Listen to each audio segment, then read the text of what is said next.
And now to the political implications of all of this. Let's bring in Sarah Westwood from the Washington Examiner. Sarah, it's great to have you on. The special counsel appointment means that the White House, in essence, no longer has to talk about this at all.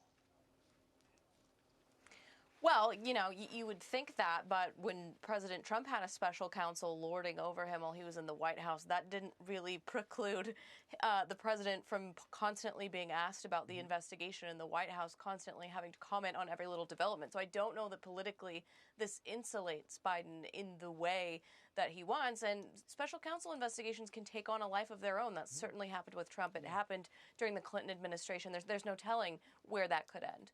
Yeah, you look at the Robert Mueller special counsel, and there were very few leaks coming out of that. What are the odds of the Biden special counsel being the same way? It seems like there's always this tendency to have leaks to the media. Well, right now it seems like the leaks are not coming from the Department of Justice necessarily. I mean, it seems like they could be coming from Biden's own team. They've been really calling the shots, as you guys just discussed.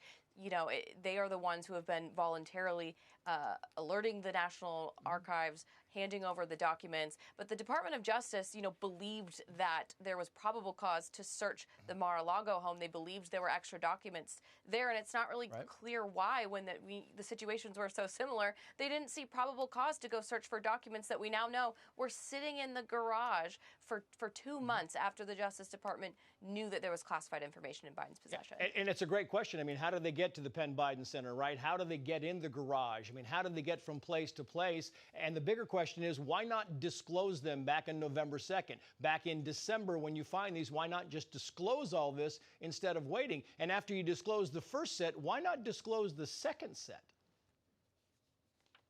Right. And why did this all come to light now, right, is a really interesting question. You know, people involved, obviously, on one side, the investigative side or the Biden side, decided that it should come to light now, even though this did happen 2 months ago.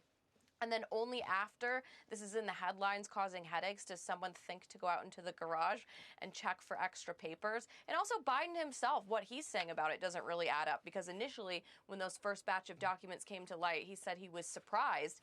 And then when he was asked again about the documents, he said, well, of course, they were by my Corvette sitting in the garage. I knew that all along. That's why I locked it. So even what he's saying doesn't really hold up under scrutiny.